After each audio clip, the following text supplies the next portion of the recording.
পুলিশের উপর হামলার প্রতিবাদে মধ্যরাতে উত্তাল ঢাকা বিশ্ববিদ্যালয়ে লাকি আক্তারকে গ্রেপ্তারে শিক্ষার্থীদের আল্টিমেটাম।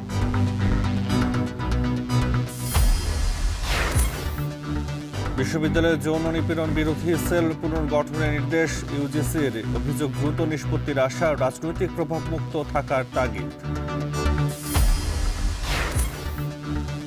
রাজধানীর মহাখালীর সাততলা বস্তিতে আগুন, অসংখ্য ঘর পুড়ে ছাই, সব হারিয়ে নিঃস্ব অনেকেই। এবং পাকিস্তানের ট্রেনে রাতভর অভিযানে শতাধিক জিম্মি উদ্ধার, 16 সন্ত্রাসী নিহত, বাকিদের উদ্ধারে চলছে অভিযান।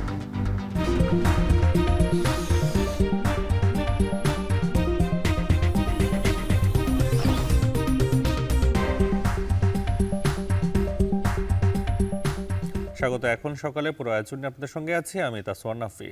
পুলিশের উপর হামলার প্রতিবাদ ও গণজাগরণ মঞ্চের সংগঠক লাকি আক্তারকে গ্রেপ্তারের দাবিতে মধ্যরাতে বিক্ষোভ করেছে ঢাকা বিশ্ববিদ্যালয়ের শিক্ষার্থীরা বলেন 2013 সালে 71-এ যুদ্ধাপরাধীদের বিচারের নামে গণজাগরণ মঞ্চ তৈরি করে দেশে বিচারহীনতা কায়েম করেছিলেন শেখ হাসিনা। পুলিশের উপর পরিকল্পিত হামলার মাধ্যমে দেশে আবারও দ্বিতীয় গণজাগরণ মঞ্চ তৈরির চেষ্টা করলে রুখে দেবে ছাত্র সমাজ। বিস্তারিত রাব্বি হোসেনের প্রতিবেদনে। স্লোগানে স্লোগানে মধ্যরাতে উত্তাল ঢাকা বিশ্ববিদ্যালয়। বিভিন্ন হল থেকে মিছিল নিয়ে রাজু ভাস্কর্য হয়ে শাহবাগ প্রজন্ম চত্বরে অবস্থান নেয় শিক্ষার্থীরা। ধর্ষণ বিরোধী পদযাত্রায় পুলিশের উপর হামলার প্রতিবাদে বিক্ষোভ মিছিলের ডাক দেয় ঢাকা বিশ্ববিদ্যালয়ের শিক্ষার্থীরা। মিছিল থেকে উঠে আসে গণজাগরণ মঞ্চের এক সময়ের অন্যতম সংগঠক লাকি আক্তারকে গ্রেপ্তারের দাবি। শিক্ষার্থীরা বলেন, ফ্যাসিস্ট শেখ হাসিনার হাত থেকে মুক্তি পেয়ে দেশ যখন মাথা তুলে দাঁড়াচ্ছে, তখনই পরিকল্পিতভাবে দেশকে নিয়ে ষড়যন্ত্র করছে শাহবাগ কায়েমে সচেষ্টরা। তাদের ষড়যন্ত্রের প্রথম ধাপ পুলিশের উপর পরিকল্পিত হামলা। এটি হচ্ছে সেই কালচার, যে কালচারে 2013 সালে ফ্যাসিবাদী শাহবাগীরা বলেছিল আমরা বিচার চাই না, আমরা ফাঁসি চাই। তো আমরা এই ধরনের কোনো বিচারহীনতার সংস্কৃতি এই বাংলাদেশে আমরা দেখতে চাই না। বিভিন্নভাবে ইন্টারিয়াম সরকারকে ফাঁদে ফেলার জন্য, ইন্টারিয়াম সরকারকে বিপদে ফেলার জন্য বিভিন্নভাবে তারা চক্রান্ত করে যাচ্ছে। শিক্ষার্থীরা বলেন, 71-এর যুদ্ধাপরাধীদের বিচারের নামে 2013 সালে গণজাগরণ মঞ্চ তৈরি করে দেশে বিচারহীনতা কায়েমের মাধ্যমে ফ্যাসিবাদ আরও শক্তিশালী করেছিল শেখ হাসিনা। দ্বিতীয় গণজাগরণ মঞ্চ তৈরি করে আবারও ফ্যাসিবাদ কায়েমের চেষ্টা করলে রুখে দেবে ছাত্র সমাজ। নিরাপত্তা বাহিনী পুলিশ বাহিনীর উপর নৃশংস পাশবিক বর্বরচিতে হামলা করেছে। তার প্রতিবাদে আজকে ঢাকা বিশ্ববিদ্যালয়ের শিক্ষার্থীরা শাহবাগের বিরুদ্ধে তাদের অবস্থান স্পষ্ট করেছে। শাহবাগীরা আমাদের পুলিশ বাহিনীর ছাত্র ইউনিয়নের সাবেক নেত্রী লাকি আক্তারকে আওয়ামী লীগের নানা অপকর্মের সঙ্গী উল্লেখ করে 24 ঘন্টার মধ্যে তার গ্রেফতারের দাবি করেন শিক্ষার্থীরা। একই দাবিতে গভীর রাতে যাত্রাবাড়িতেও বিক্ষোভ করে বিভিন্ন মাদ্রাসার শিক্ষার্থীরা। ওমর ফারুক, এখন, ঢাকা। বিশ্ববিদ্যালয় মঞ্জুরি কমিশন দেশের সব বিশ্ববিদ্যালয়ে নতুন করে যৌন নিপীড়ন বিরোধী সেল গঠনের নির্দেশ দিয়েছে। ফলে পূর্বের অনেক নিষ্পত্তি না হওয়া অভিযোগের সমাধান হবে বলে আশা কর্তৃপক্ষের। রাজনৈতিক প্রভাবমুক্ত থেকে এসব সেলের কাজ করা এবং শিক্ষার্থীদের হয়রানি এড়ানোর বিষয়টিও নিশ্চিত করা হবে। বিস্তারিত তসফিয়া উকরোজের প্রতিবেদনে।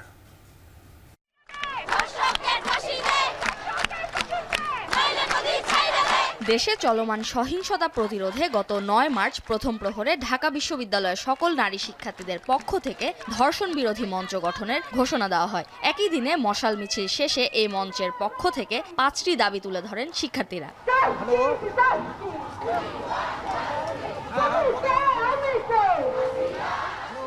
5 দাবির দ্বিতীয় দফায় সব শিক্ষা প্রতিষ্ঠান ও কর্মক্ষেত্রে নারী ও শিশু নিপীড়ন বিরোধী সেল গঠনের কথা বলা হয়েছে। এতে নতুন করে আলোচনায় যৌন নিপীড়ন বিরোধী সেল। বিশ্ববিদ্যালয়ের শিক্ষার্থীরা বলছেন যৌন নিপীড়ন বিরোধী সেলের বিষয়টি জানেন না অনেকেই। এই বিষয়ে সচেতনতা বাড়াতে সভা, সেমিনার, ওয়ার্কশপ সহ বিভিন্ন কর্মসূচি নিতে হবে। এছাড়া ডিপার্টমেন্ট ভিত্তিক সেল গঠন করে সেখানে শিক্ষার্থী প্রতিনিধি নিয়োগের দাবি তাদের। যারা ক্ষমতায় থাকে আমরা দেখি যে তাদের একটা লেজুর বৃত্তি শুরু হয়ে যায়, তো সেই ক্ষমতাসীন শিক্ষকরা যেন কোনোভাবে তাদের এই ঔদ্ধত্যপূর্ণ আচরণটা না দেখাতে পারে। আমরা অনেকেই জানি না যে ক্যাম্পাসে একটা যৌন নিপীড়ন বিরোধী সেল আছে। এটা যে প্রত্যেক শিক্ষার্থীদের জানানো, প্রশাসনের এই ব্যবস্থাটা অবশ্যই নেওয়া উচিত। যৌন নিপীড়ন বিরোধী সেল সংশ্লিষ্টরা বলছেন নতুন করে কাজ শুরু করা হলে আগের অভিযোগগুলোরও যথাযথ ব্যবস্থা নেওয়া যাবে। যে পুরনো যে কমিটি ছিল, যেহেতু ওনারা ওটাকে রিজলভ করেননি বা কোনো কনক্লুশন বা ডিসিশন দেননি, সেই জন্য এগুলো পেন্ডিং অবস্থায় রয়ে গেছে। তো আমাদের ক্ষেত্রে যেটা হবে, হয়তো বা আমরা এটাকে অবশ্যই যখন কেসটা আমাদের কাছে আসবে, আমরা পুনরায় আমাদের মতো করে জিনিসটাকে যাচাই বাছাই করেই পরবর্তী কাজগুলো করব। আমরা ফ্যাক্টস অনুযায়ী যে পদক্ষেপ নেওয়া দরকার সেই পদক্ষেপ নিব। আর কর্মকর্তা, কর্মচারী, শিক্ষকবৃন্দ বা যেই জড়িত থাকুক, যদি সেটা প্রমাণিত হয় তাহলে এখানে সর্বোচ্চ যে পদক্ষেপ নেওয়া দরকার সেটা ইনশাল্লাহ আমরা নিব। দেশের ৪৫টি পাবলিক এবং ৯৭টি বেসরকারি বিশ্ববিদ্যালয় এই সেল গঠিত ছিল। এছাড়াও দেশের কয়েকটি বিশ্ববিদ্যালয়ে নতুন সেল গঠন করা হলেও বাকিগুলোতে চিঠি পাঠিয়েছে ইউজিসি। রাজনৈতিক ও দলীয় আনুগত্যের ঊর্ধ্বে থেকে নতুন এই সেলগুলো কাজ করবে বলে আশা অধ্যাপক তানজিম উদ্দিন খানের। এখন আপাতত আমরা অ্যাসেসমেন্ট করতে চাচ্ছি যে কি অবস্থায় আছে, এবং আমরা ভাবছি আমরা বিশ্ববিদ্যালয়ের যারা উপাচার্যের দায়িত্বে আছেন তাদেরকে নিয়ে আমরা বসবো। শিক্ষার্থীরা যাতে কোনোভাবেই হয়রানির শিকার না হন সে ব্যাপারেও খেয়াল রাখার আশ্বাস দেন এই ইউজিসি সদস্য। ঠিক কী ধরনের পদক্ষেপের মাধ্যমে নারীদের উপর ঘটতে থাকা এই হেনস্থার বন্ধ সম্ভব তার নিয়ে সুনির্দিষ্ট উত্তর নেই কারো কাছেই। তাই তো প্রশ্নের বেড়াজাল থেকেই যায়। নারীদের এই হেনস্থা বন্ধে অর্থনৈতিক ও সামাজিক ক্ষমতায়ন নিশ্চিতের পাশাপাশি সার্বিক দৃষ্টিভঙ্গির পরিবর্তনেরও প্রয়োজন রয়েছে কিনা। তাজফিয়া উখরোজ, এখন, ঢাকা। রাজধানীর মহাখালীর ৭ তলা বস্তিতে আগুনে পুড়ে গেছে অসংখ্য ঘর। ভোররাতের এই আগুনে সহায় সম্বল হারিয়ে নিঃস্ব হয়ে পড়েছেন অনেকেই। মঙ্গলবার দিবাগত রাত ৩:৩০টার দিকে অগ্নিকাণ্ডের সূত্রপাত ঘটে। খবর পেয়ে ফায়ার সার্ভিসের প্রথমে একটি ইউনিট ও পরে আরও ৮টি ইউনিট আগুন নেভানোর কাজে যুক্ত হয়। প্রায় ২ ঘন্টার চেষ্টায় আগুন নিয়ন্ত্রণে আসে। তবে এই ঘটনায় কোনো হতাহত নেই। তদন্তের পর ক্ষয়ক্ষতির প্রকৃত চিত্র পাওয়া যাবে বলে জানিয়েছে ফায়ার সার্ভিস।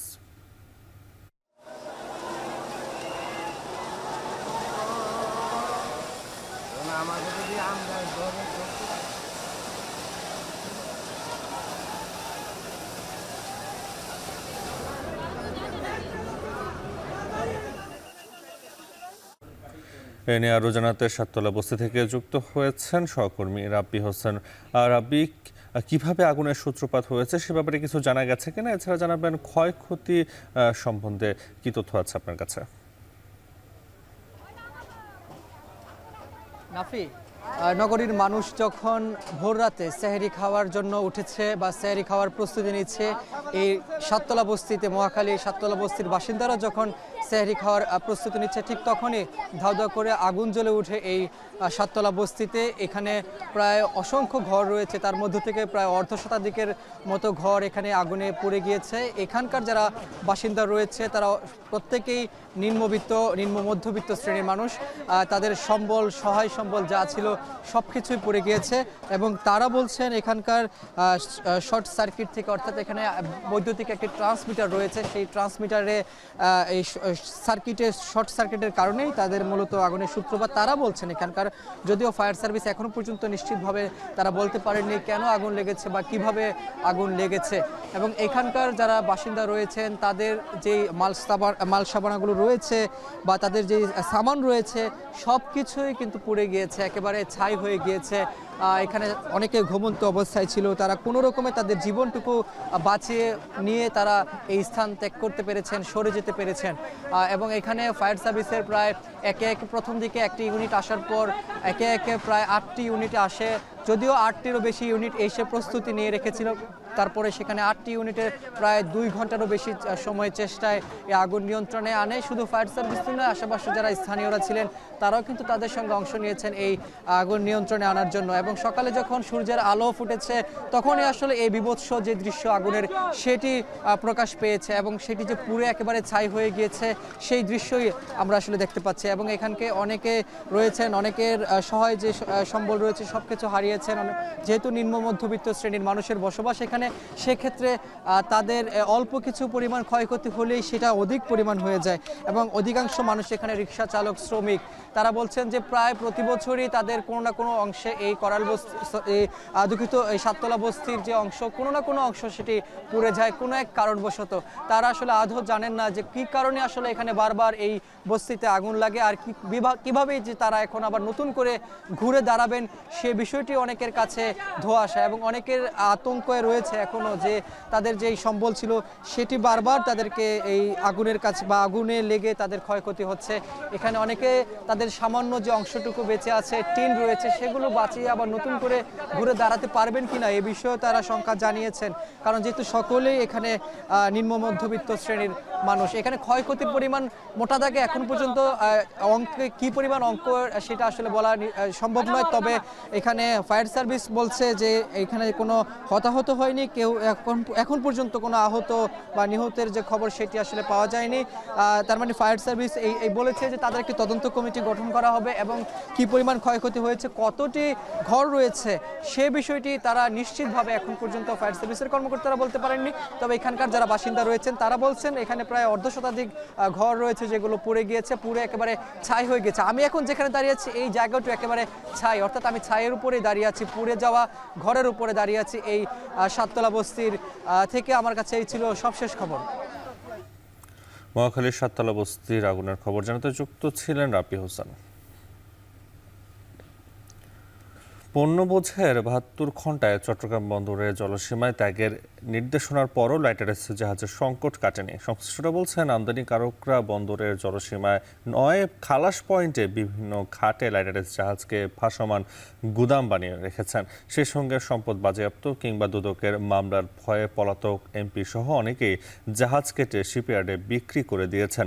তবে বন্দরের ইয়ার্ডে কন্টেইনার ফেলে রাখলে 4 গুণ বেশি ভাড়ার ঘোষণা কমেছে কন্টেইনার জট। বিস্তারিত জানাচ্ছেন হাজিরা শুলি।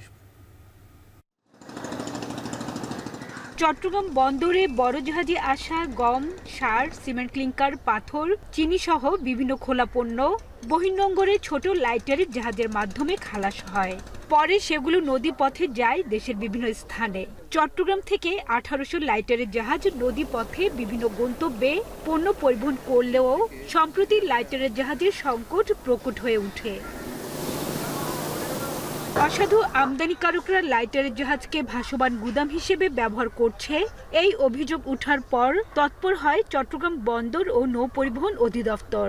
পণ্য জাহাজে লোড করার 72 ঘন্টার বেশি বন্দরের জলসীমায় অবস্থান করলে আইনগত ব্যবস্থা নেয়ার নির্দেশনা দিলেও সংকট কাটেনি এখনো।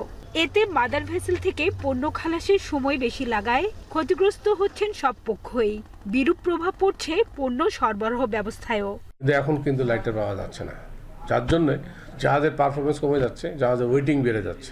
এখন দেখা যাচ্ছে শত শত লাইটার ভেসেল গোডাউন হিসেবে ভাসতেছে। যে জাহাজে 4টা লাইটারের কাজ করার সক্ষমতা রাখে সে যদি 2টা পায় তাহলে তার পারফরমেন্স 50 হয়ে যাচ্ছে, আর যার 3টার জন্য সে যদি 2টা পায় তার পারফরমেন্স কিছুটা কমে যাচ্ছে। সো এটা হচ্ছে যে এটা যদি এরকম থাকে তাহলে হয় কি জাহাজের কস্ট বেড়ে গেলে প্রোডাক্টের উপরই কিন্তু আলটিমেট কস্টটা পড়বে। লাইটারের জাহাজ ব্যবসায়ীরা বলছেন কর্ণফুলী নদী বা বন্দর চ্যানেল নয়, গন্তব্যস্থলেই বিভিন্ন ঘাটে আমদানিকারকরা লাইটারের জাহাজগুলোকে ভাসমান গুদাম হিসেবে ব্যবহার করছেন।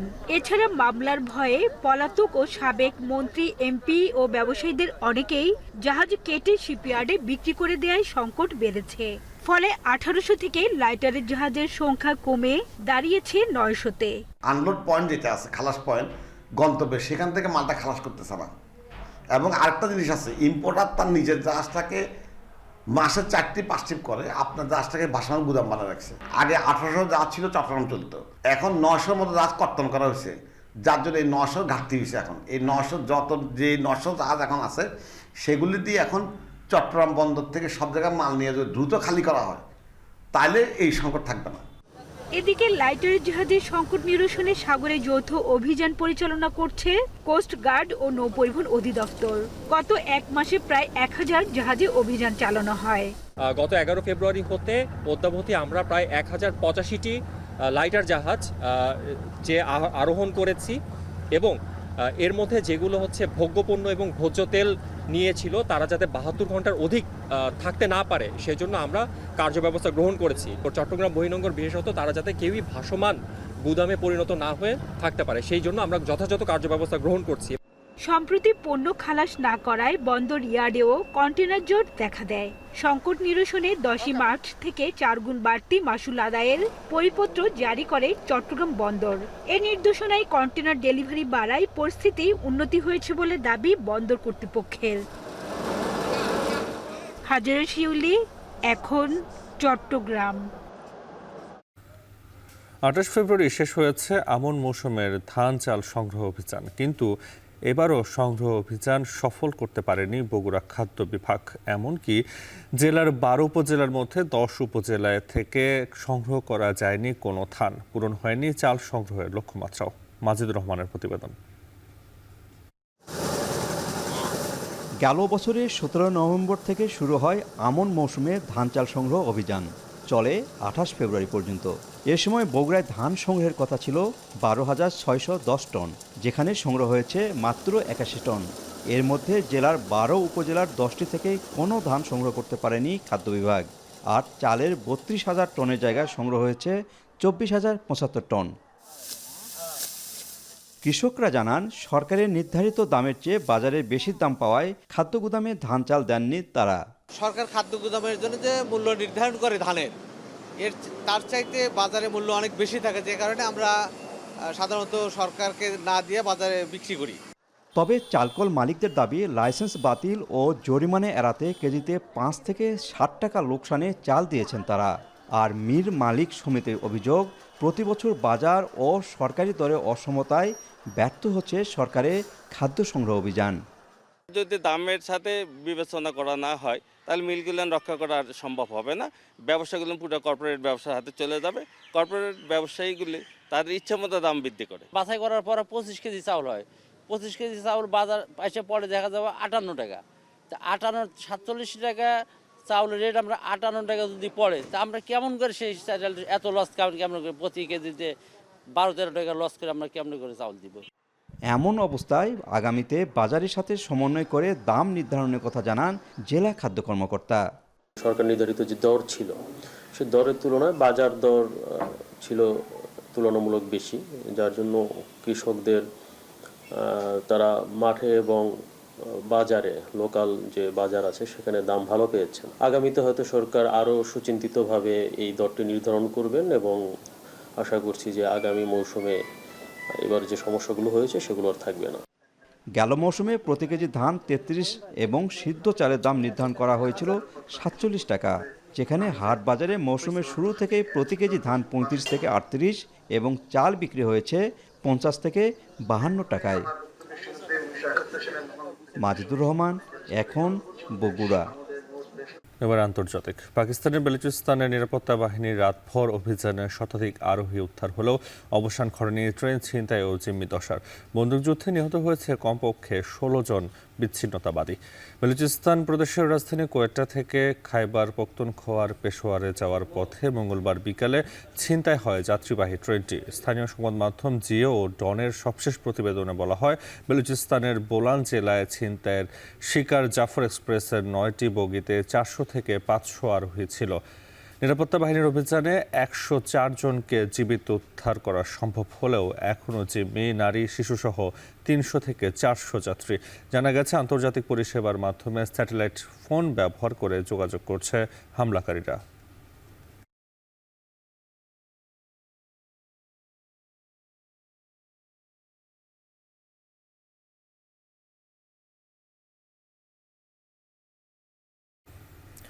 $2024 সালে বায়ু দূষণের দেশ হিসেবে দ্বিতীয় স্থান দখল করল বাংলাদেশ। বিশ্ব স্বাস্থ্য সংস্থার বেঁধে দেয়া মানের চেয়ে বাংলাদেশের বায়ুতে অতি ক্ষুদ্র কণার পরিমাণ 15 গুণ বেশি। অন্যদিকে দূষিত শহরের তালিকায় শীর্ষ 20টির মধ্যে 13টি ভারতের, ঢাকার অবস্থান 26তম। নাফি আরমান মন্ননের প্রতিবেদনে বিস্তারিত। প্রতি বছর দেশের অস্বাস্থ্যকর বাতাস নিয়ে আলোচনা উঠলেও মেলে না সমাধান। আর এই সুযোগে বায়ু দূষণের মাত্রা ছাড়াচ্ছে আগের সব রেকর্ডকে।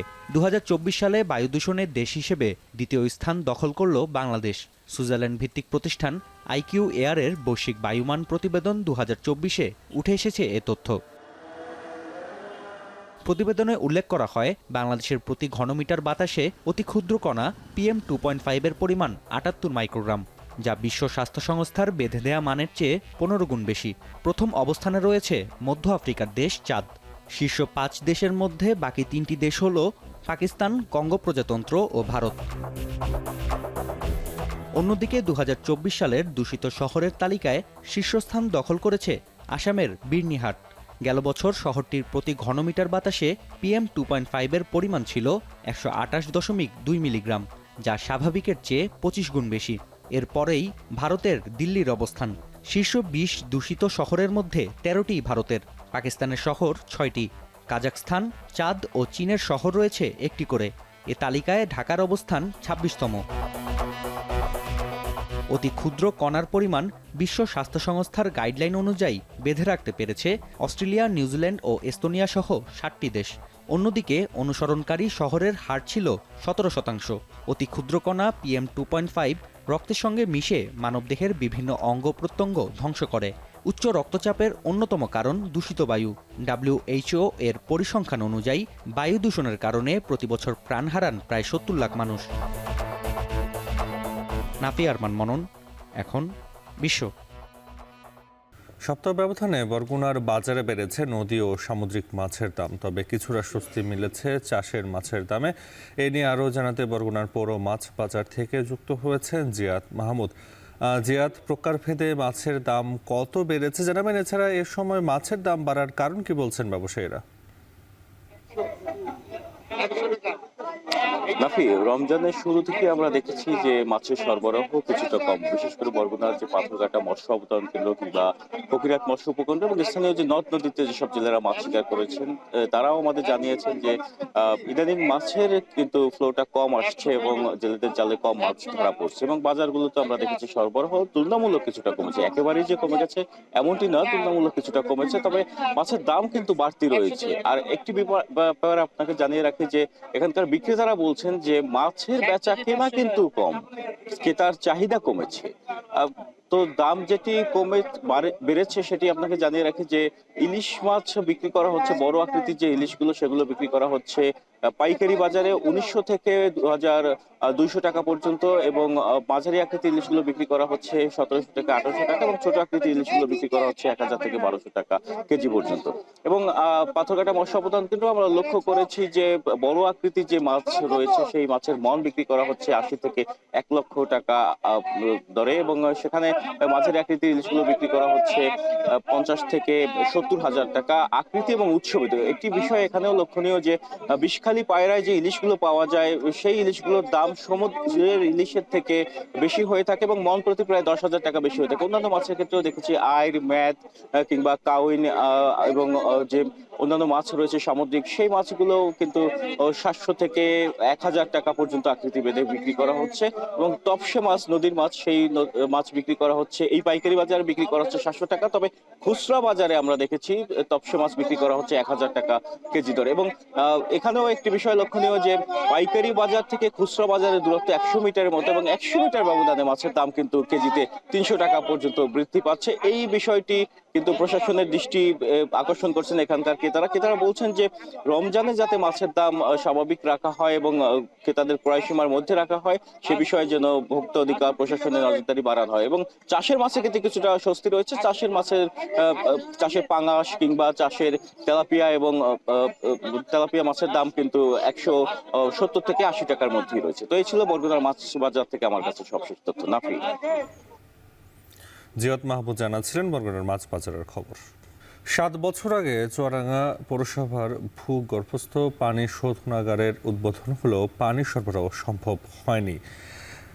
10 কোটি টাকা ব্যয় নির্মিত শোধনাগারটি এখন ব্যবহারের অনুপযোগী হয়ে পড়ে আছে। পৌর কর্তৃপক্ষ বলছে লোকবল সংকটে শোধনাগারটি চালু রাখা সম্ভব হয়নি। চুয়াডাঙ্গা থেকে অনেক চক্রবর্তীর প্রতিবেদনে বিস্তারিত।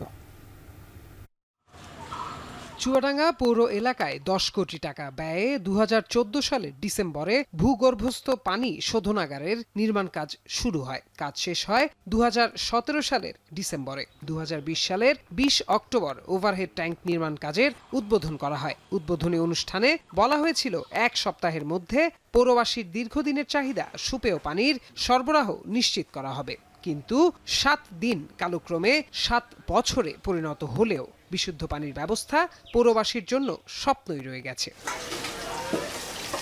পৌর কর্তৃপক্ষ বর্তমানে যে পানি সরবরাহ করছে তা মাত্রাতিরিক্ত আয়রনযুক্ত, হলদেটে ও খাবার অযোগ্য বলে জানান স্থানীয়রা। সুপেয় পানির অভাবে দুর্ভোগে পৌর এলাকার 2 লাখ মানুষ। প্রতিদিন দুর্গন্ধযুক্ত পানি পান করতে হচ্ছে। আমরা চিনি বুঝে বিষ পান করছি। সকালে টাইমে টিপকল বন্ধ থাকে, যখন আমরা ছাড়ি তখনই আপনার অনেক আয়রন ধরে, বা এমন মাঝে মাঝে দুপুরের টাইমে পানি ধরাই যায় না, একভাবে মনে করেন আপনার আয়রন ধরে। প্রতিদিন আমাদের পানির জন্য সমস্যা হয়, কিন্তু আমরা পানি খেতে পারি না, রান্নার জন্য ব্যবহার করতে পারি না। এদিকে দীর্ঘ সময় বন্ধ থাকায় নষ্ট হয়েছে পানি শোধনাগারের switch valve, motor, reserve tank সহ মূল্যবান জিনিসপত্র। কাঠামোতে জমেছে শ্যাওলা। বছরের পর বছর তালাবদ্ধ থাকায় ভবনগুলোর অবস্থাও জরাজীর্ণ। এত দুর্গন্ধ, আমরা তো খেতেই তো পারি না এবং রান্নাও করতে পারি না। সুপেয় পানি পাওয়া নিশ্চিত করবে পৌর কর্তৃপক্ষ এবং সেটা সরবরাহ করবে, কিন্তু সেটা পৌরবাসী এখনো সেই ফলটা ভোগ করতে পারছে না। পানি শোধনাগার কবে চালু হবে এমন প্রশ্নে খরচ আর লোকবল সংকটের নানা অজুহাত দিলেন পৌরসভার এই কর্মকর্তা। এই প্রকল্পটা অত্যাধিক ব্যয়বহুল হয় এবং এখানে অত্যাধিক দক্ষ জনবলেরও প্রয়োজন। আমাদের পৌরসভায় আর্থিক সংকটের কারণে এবং দক্ষ জনবলের অভাবে আমরা প্রকল্পটা আসলে চালু করতে পারিনি। চুয়াডাঙ্গা পৌরসভায় কোনো ট্রিটমেন্ট প্ল্যান না থাকায় আসলে আমরা আয়রন মুক্ত পানি জনগণকে সরবরাহ করতে পারছি না। বর্তমানে 14টি পানির পাম্প হাউস থেকে পাইপলাইনের মাধ্যমে পৌর এলাকায় গ্রাহকদের পানি সরবরাহ করা হচ্ছে। দ্রুত সময়ের মধ্যে সুপেয় পানির ব্যবস্থা নিশ্চিত হবে এমনটাই প্রত্যাশা পৌরবাসীর। এখন চুয়াডাঙ্গা। জামালপুরে পুরাতন ব্রহ্মপুত্র নদের অনুর্বর পতিত জমিতে বাণিজ্যিকভাবে শুরু হয়েছে তুলা চাষ। তবে চলতি মৌসুমে আবহাওয়া প্রতিকূল থাকায় তুলার ফলন কিছুটা কম হওয়ার আশঙ্কা চাষিদের। তবে তুলার ব্যাপক চাহিদা ও ভালো দাম পাওয়ায় অন্যান্য ফসলের চাষ কমিয়ে তুলা চাষে ঝুঁকে পড়ছে অনেকেই। জুয়েল রানার তথ্য ছবিতে দেখুন বিস্তারিত। জামালপুরের গোয়াবাড়িয়া গ্রামের কৃষক বাবু মিয়া 2019 সাল থেকে ব্রহ্মপুত্র চরের প্রতি জমিতে করেছেন তুলা চাষ। তবে চলতি বছর তুলার উৎপাদন খরচ আগের চেয়ে বেড়েছে অন্তত 14 থেকে 15 হাজার টাকা। ফলে আগের মতো লাভ পাচ্ছেন না তিনি। চাষিরা জানান সরকার নির্ধারিত প্রতিমন তুলা বিক্রি হচ্ছে 4,000 টাকায়। তবে সকল আনুষাঙ্গিকের দাম বাড়ায় তুলার দাম প্রতিমন 4,500 থেকে 5,000 টাকা করার দাবি তাদের। তুলার দাম ম্যাক্সিমাম না হলেও 5-এর উপরে যা লাগবো, তাহলে এইটার সঙ্গে এটা মেকআপ হবো। আগে আমরা বীজ নিলাম আপনার 2400 টাকা কেজি, এখানকার বীজ নিতে আছে আপনার 2800 টাকা কেজি, 3000 টাকা কেজি। 4 বিঘা তুলে গেছে, তুলে বর্তমানে আমি ব্যাগে তুলে হাইট নাই। অনকা খরচ গাছ আছে আমার 14-15 হাজার টাকা খরচ গাছ আছে। বর্তমানে আমার এগিয়ে পোষায় যাচ্ছে না, নেবার খরচ বেশি, সারের দাম বেশি, কৃষকের দাম বেশি। এবার মন বিক্রি করতেছি 4000 টাকা, আর বিঘা প্রতি খরচ হয়েছে প্রায় 30,000 টাকার মতো। লাভ হবে, কিছু কম হবে, ওইভাবে লাভ হবে না, যে আশা করছিলাম ওইটা হবে না। এদিকে তুলা চাষে স্বাবলম্বী হচ্ছেন জেলার নারীরাও। ফেব্রুয়ারি থেকে এপ্রিল মাস পর্যন্ত তুলা সংগ্রহ ও বিক্রি করে প্রতিদিন আয় করেন 300 থেকে 350 টাকা।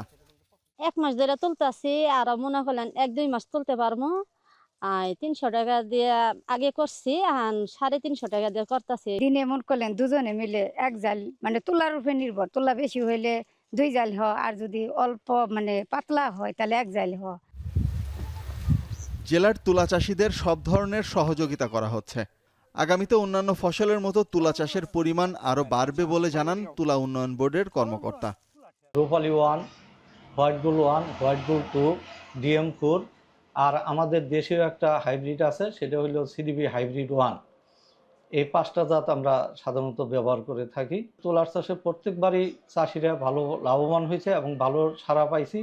চাষিরা তুলার চাষ করতে আগ্রহ হয়েছে, যার কারণে আমাদের এখানে দেখা গেছে যে গতবার 295 হেক্টর জমিতে তুলার চাষ ছিল, এবছর 300 হেক্টর জমিতে তুলার চাষ হয়েছে। চলতি মৌসুমে জামালপুরে তুলা উৎপাদনের লক্ষ্যমাত্রা নির্ধারণ করা হয়েছে 1050 টন, যার বাজার মূল্য অন্তত 10,50,00,000 টাকা। এখন রাশিয়ার সাথে চলমান যুদ্ধে 30 দিনের অস্ত্রবিরতির প্রস্তাবে সম্মত হয়েছে ইউক্রেন। পাশাপাশি ইউক্রেনে গোয়েন্দা তথ্য ও সামরিক সহায়তা বন্ধে যুক্তরাষ্ট্র যে নিষেধাজ্ঞা দিয়েছিল তাও তুলে নিতে যাচ্ছে ওয়াশিংটন। বৈঠকের পর যৌথ বিবৃতির মাধ্যমে বিষয়টি নিশ্চিত করেন দুই দেশের রাষ্ট্রপ্রধান। এর আগে চলমান যুদ্ধ বন্ধ ও খনিজ চুক্তি নিয়ে সমঝোতায় পৌঁছাতে সৌদি আরবে আলোচনায় বসেন ইউক্রেন ও যুক্তরাষ্ট্রের শীর্ষ কর্মকর্তারা। মার্কিন গণমাধ্যমে বলছে, গেল 28 ফেব্রুয়ারি ওভাল অফিসে ট্রাম্প জেলেনস্কির চূড়ান্ত বাকবিতণ্ডার পর এবারই প্রথম দুই দেশের প্রতিনিধিরা বৈঠকের জন্য মিলিত হলেন।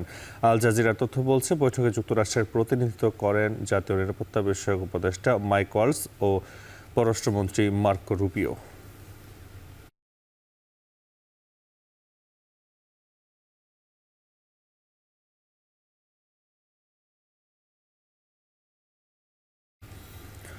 ভঙ্গুর অর্থনীতির কারণে নানামুখী সংকটে জর্জরিত কানাডা। এর মধ্যে ঝুলছে যুক্তরাষ্ট্রের সঙ্গে শুল্ক যুদ্ধের তলোয়ার, আছে সার্বভৌমত্ব হারানোর ঝুঁকি। এমন পরিস্থিতিতে কানাডার হাল এখন ব্যাংকারদের ব্যাংকার খ্যাত মার্ক কার্নির হাতে। ব্যাংকের পর কিভাবে দেশ সামলাবেন 59 বছরের এই নেতা? নাফিয়ার মন্নের প্রতিবেদনে বিস্তারিত। 2013 সালে যুক্তরাজ্যের কেন্দ্রীয় ব্যাংকের গভর্নরের দায়িত্ব নেন এক কানাডীয় ব্যক্তি। 8 বছরের মেয়াদকে কমিয়ে 5 বছরের চুক্তি করেন তিনি। সে সময় ব্রিটিশ গণমাধ্যম গার্ডিয়ান ব্যক্তিটিকে প্রশ্ন করেন, কানাডার সামনের নির্বাচনে প্রধানমন্ত্রী পদে লড়তেই কি ইচ্ছাকৃতভাবে মেয়াদ কমিয়েছেন? প্রতিউত্তরে মুচকি হাসিতে বিষয়টি এড়িয়ে যান ব্যক্তিটি। 6 বছর বাদে তারই হাতে যাচ্ছে কানাডার প্রধানমন্ত্রীর দায়িত্ব। ব্যাংকারদের ব্যাংকার, এমনকি সুপারস্টার ব্যাংকারের তকমা জুটেছে মার্ক কার্নির কপালে।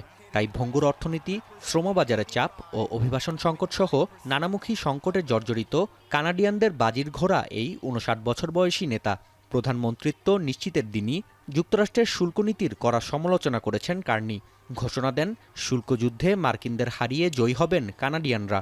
এক্ষেত্রে যুক্তরাষ্ট্র শুল্ক প্রত্যাহার না করা পর্যন্ত ওয়াশিংটনের পণ্য আমদানিতে পারস্পরিক আমদানি শুল্কারোপ অব্যাহত রাখার ঘোষণা দিয়েছেন তিনি। The relationship is irreparably changed, that we can no longer trust the U.S. and today saying, I will find new trading partners and strengthen those that we already have with other countries. I will also reduce internal trade barriers to try to strengthen Canada's economy. There's really been a huge shift in Canada away from thinking of the U.S. as its greatest ally and trading partner as to potentially even an adversary. COVID-19 মহামারীর পর থেকে কানাডায় বাড়ছে অভিবাসীদের চাপ। এক্ষেত্রেও সরব নবনিযুক্ত প্রধানমন্ত্রী। অর্থনীতিকে স্থিতিশীল রেখে অভিবাসন নীতি সংস্কারকে অগ্রাধিকার দিচ্ছেন মার্ক কার্নি। 2027 সাল নাগাদ অস্থায়ী নাগরিকত্ব 6.2% থেকে 5% নামিয়ে আনতে ট্রুডো সরকারের নীতিকে সমর্থন দিয়েছেন তিনি। শুধুমাত্র স্বাস্থ্যসেবা ও ক্লিন এনার্জি খাতে বিদেশি কর্মীদের আমন্ত্রণ জানানো হতে পারে। অন্যদিকে কানাডায় উচ্চশিক্ষার সুযোগ পাবেন নির্দিষ্ট সংখ্যক আন্তর্জাতিক শিক্ষার্থী। কানাডায় প্রথমবারের মতো এমন প্রধানমন্ত্রী দায়িত্ব নিতে যাচ্ছেন যিনি এমপি নন, এমনকি মন্ত্রিসভার দায়িত্ব সামলানোর অভিজ্ঞতাও নেই। তবে ভারী অভিজ্ঞতা সনদধারী মার্ক কার্নির প্রতি কানাডিয়ানদের আস্থা সীমাহীন। রিডার্স ডাইজেস্টের জরিপ অনুযায়ী 2011 সালে বিশ্বের সবচেয়ে আস্থাভাজন কানাডিয়ান হিসেবে নির্বাচিত হন তিনি। সেই আস্থার প্রতিদান দেওয়ার পালা চলে এসেছে এবার। নাফিয়া আরমান মনন, এখন বিশ্ব। মুসলিম অধ্যুষিত মালয়েশিয়ার ইফতারে আছে নিজস্ব ঐতিহ্য ও সংস্কৃতি, ভিন্নতা আছে খাদ্যাভ্যাসেও। তবে স্থানীয় নানা ধরনের খাবার থাকলেও দেশীয় ইফতারের স্বাদ পেতে বাংলাদেশি রেস্তোরাঁগুলোতেই ছুটে যান প্রবাসীরা। কর্মব্যস্ত প্রবাসীদের কথা মাথায় রেখে ঐতিহ্যবাহী ইফতার সামগ্রীর পসরা সাজিয়ে বসে রেস্টুরেন্টগুলো। বিদেশের মাটিতে দেশীয় খাবার পেয়ে খুশি প্রবাসীরাও। বিস্তারিত প্রতিবেদনে। মুসলিম প্রধান বিভিন্ন দেশগুলোর মতো মালয়েশিয়ার ইফতারেও রয়েছে নিজস্ব ঐতিহ্য। রোজায় স্থানীয়রা স্যুপ, খেজুর, সালাদ, মিষ্টি জাতীয় পিঠা ও ভাত পছন্দ করলেও রমজান জুড়ে শহরের অলিগলিতে বসে ইফতার বাজার। দক্ষিণ পূর্ব এশিয়ার তৃতীয় বৃহৎ মুসলিম অধ্যুষিত এদেশে মুসলিম অভিবাসীর সংখ্যাও কম নয়, যার একটি বড় অংশই বাংলাদেশি। মুসলিম অধ্যুষিত দেশটিতে নানা ধরনের ইফতার সামগ্রী বিক্রি হলেও দেশীয় খাবারের স্বাদ পেতে বাংলাদেশি রেস্টুরেন্টগুলোতে ছুটে আসেন প্রবাসীরা। বাংলাদেশি অধ্যুষিত এই এলাকার ছোট বড় প্রায় 12টি রেস্টুরেন্টে বসেছে দেশীয় ইফতারের পসরা।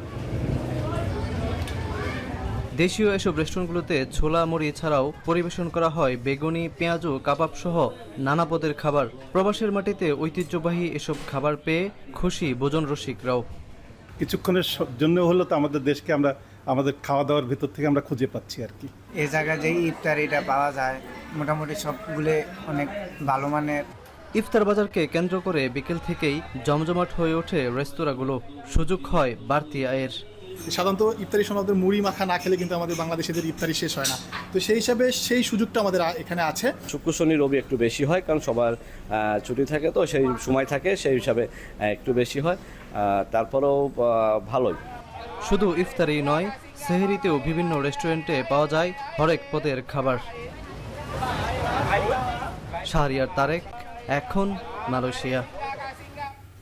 নারী ডেভেলপমেন্ট কাপ হকি টুর্নামেন্ট শুরু হয়ে গেলেও এখনও চূড়ান্ত হয়নি প্রাইজ মানির অঙ্ক। সেরা 4 দলকে দেয়া হবে নামমাত্র প্রাইজ মানি, জানিয়েছেন ফেডারেশনের সাধারণ সম্পাদক রিয়াজুল হাসান। প্রথম দিনে জয় পেয়েছে ঝিনাইদহ, ঠাকুরগাঁও ও পিকেএসপি। এসকে শাওনের প্রতিবেদনে বিস্তারিত। দেশের ঝিমিয়ে পড়া হকিতে পৃষ্ঠপোষকতা পাওয়া কঠিন, তবে নারী ডেভেলপমেন্ট কাপ হকি টুর্নামেন্টের জন্য সেই কঠিন কাজটা বাস্তবে রূপ দিল হকি ফেডারেশন। পৃষ্ঠপোষকতা পেয়ে আসর শুরু হলেও নামমাত্র প্রাইজ মানি পাবে সেরা 4 দল। আর চ্যাম্পিয়ন রানার্স আপ দল কত টাকা পাবে তা এখনও চূড়ান্ত করতে পারেনি ফেডারেশন। প্রাইজ মানি টোটাল হবে 75,000 টাকা। এটাকে আমরা 4 ভাগে ভাগ করা হয়েছে। এটা হলো champion team, runners up team, third team এবং ফোর্থ টিম, সবাইকে দেওয়া হয়। সেমিফাইনালিস্ট সবাই পাবে। এটা টোটাল অ্যামাউন্টটা মানে এখন ফাইনাল করবে আর কি। এটা 75,000 না হয় না প্রতি টিমে, ভাই এটা তো হয় না, এত টাকা তো আর হয় না। এটা 11টি দল নিয়ে হচ্ছে এবারের আসর, যেখানে বাংলাদেশ ক্রীড়া শিক্ষা প্রতিষ্ঠান ছাড়াও আছে 10টি জেলা দল। ফেডারেশনের টুর্নামেন্ট আয়োজনের মূল লক্ষ্য প্রতিভা অন্বেষণ করা। এর থেকে আমরা অ্যাটলিস্ট 3টা থেকে 4টা প্লেয়ারও পাই, যাকে আমরা মনে করি ভবিষ্যতে ভালো হবে। এই 4টা প্লেয়ারকে যদি আমরা 1 বছর নারিশ করতে পারি, এটা থেকে কোনোভাবে হেল্প করতে পারি, তাহলে তো একটা জিনিস বেরবে আছে। মঙ্গলবার উদ্বোধনী দিনে ম্যাচ হয়েছে 3টি। কিশোরগঞ্জকে 15-0 গোলে হারিয়েছে বিকেএসপি। একই ব্যবধানে কুমিল্লার বিপক্ষে জয় পেয়েছে ঝিনাইদহ। অন্য ম্যাচে জয় পেয়েছে ঠাকুরগাঁও জেলা। রংপুরের সাথে দলটির ব্যবধান 14-0। নারী ডেভেলপমেন্ট কাপ হকির ফাইনাল অনুষ্ঠিত হবে আগামী 22 মার্চ। এসকে শাওন, এখন ঢাকা। আধুনিক প্রশিক্ষণের জন্য জাতীয় নারী কাবাডি দলকে 25 লাখ টাকা দিয়েছেন যুব ক্রীড়া উপদেষ্টা। ইরানে অনুষ্ঠিত 6ষ্ঠ নারী কাবাডি চ্যাম্পিয়নশিপে ব্রোঞ্জ পদক জেতায় নারী দলকে সংবর্ধনা দেয় যুব ক্রীড়া মন্ত্রণালয়। যথাযথ অনুশীলন আর বেশি বেশি ম্যাচ খেলার সুযোগ পেলে বিশ্ব আসরেও সাফল্য নিয়ে আসতে পারবেন বলে মনে করেন খেলোয়াড়রা। বিস্তারিত জানাচ্ছেন শরীফ রওশন। অনুশীলন, নারী খেলোয়াড় তৈরি সহ নানা জটিলতা আর সংকটে দীর্ঘদিন আসেনি কোনো আন্তর্জাতিক শিরোপা।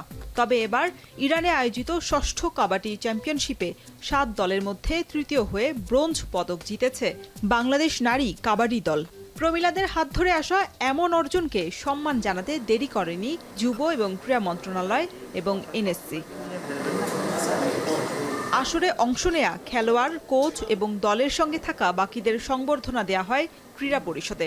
শুধু ফুলেল শুভেচ্ছা নয়, অনুশীলনে খেলোয়াড়রা যেন আধুনিক সুযোগ সুবিধা পায় সেটি নিশ্চিত করতে 25 লাখ টাকাও দেয়া হয়েছে ফেডারেশনকে। তাদেরকে আরও বেশি উৎসাহিত প্রশিক্ষিত করার জন্য সেই লক্ষ্যটাকে আমরা টার্গেট করেছি। ব্যক্তিগতভাবে সেটা আমরা দেখব পরবর্তী পর্যায়ে। এখন হচ্ছে যে আগামী দিনে আমাদের আগামীতে কিছু খেলাধুলা রয়েছে সামনে, ইন্ডিয়াতে একটা ওয়ার্ল্ড কাপ হবে, সেই জন্য তাদেরকে প্রশিক্ষণ দেওয়াটা আমাদের বেশি প্রাধান্য। সেই প্রাধান্য বিবেচনায় আজকে আমরা এই প্রতিষ্ঠানকে তাদের ট্রেনিং এবং তার গ্রোম আপ করার জন্য আমরা এই টাকাটা দিয়েছি। দলীয় সাফল্য পেতে সরকারের এমন সদিচ্ছার বাস্তবায়ন হবে যদি পুরস্কার পাওয়া অর্থের যথাযথ ব্যবহার হয়, এমনটাই মত কোচ এবং খেলোয়াড়দের। যেভাবে সাহায্য সহযোগিতা করছে আমাদের টিমের পিছনে, এরকমভাবে যদি করে যায় আমরা সত্যি ভালো একটা রেজাল্ট আশা করি। যদি ফুটবলারদের মতো বেতনভুক্ত করা হতো তাহলে আমাদের জন্য আরও অনেক ভালো হতো। এখন আমরা মহিলা কমপ্লেক্সে 1.5 মাস মতো ট্রেনিং করছি, কিন্তু ওইখানে জিমের কোনো ভালো ব্যবস্থা না। এই ফার্স্ট টাইম এরকম 25 লাখ টাকা দেওয়ার একটা ঘোষণা দিয়েছে, যাতে আমরা অনেক খুশি। এদিকে জুনে নারীদের বিশ্বকাপ আসর, সেটাও আবার প্রতিবেশী দেশ ভারতে। আসরকে সামনে রেখে অনুশীলনের পাশাপাশি বেশি বেশি ম্যাচ খেলার সুযোগ চান খেলোয়াড়রা। লং টাইম ক্যাম্প করার পরও আমাদের এমন একটা টিম সেট করতে হবে বা বাইরের দেশে লোকের সাথে কথা বলা লাগবে, বাইরের দেশে যে ফেডারেশনের লোকজন আছে তাদের সাথে আমাদের ম্যাচ খেলতে হবে, ফ্রেন্ডশিপ ম্যাচ। নতুন প্লেয়ার তো অবশ্যই লাগবে। এই রেজাল্টটাকে ধরে রাখার জন্য আমরা চাই যে বেশি বেশি টুর্নামেন্ট হবে আর নতুন নতুন প্লেয়ার উঠে আসবে। এপ্রিলেই নেপালে টেস্ট সিরিজ খেলতে যাবে বাংলাদেশ নারী কাবাডি দল। শরীফ রওশন, এখন, ঢাকা। এখন সকাল শেষ করার আগে শিরোনামগুলো আরও একবার। রাজধানীর মহাখালীর 7 তলা বস্তিতে আগুন, অসংখ্য ঘর পুড়ে ছায়, সব হারিয়ে নিঃস্ব অনেকেই।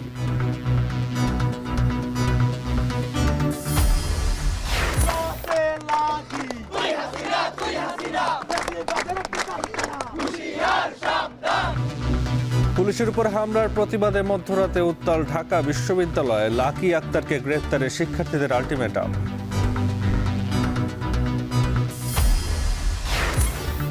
বিশ্ববিদ্যালয়ের যৌন নিপীড়ন বিরোধী সেল পুনর্গঠনের নির্দেশ ইউজিসির, অভিযোগ দ্রুত নিষ্পত্তির আশা, রাজনৈতিক প্রভাব মুক্ত থাকার তাগিদ।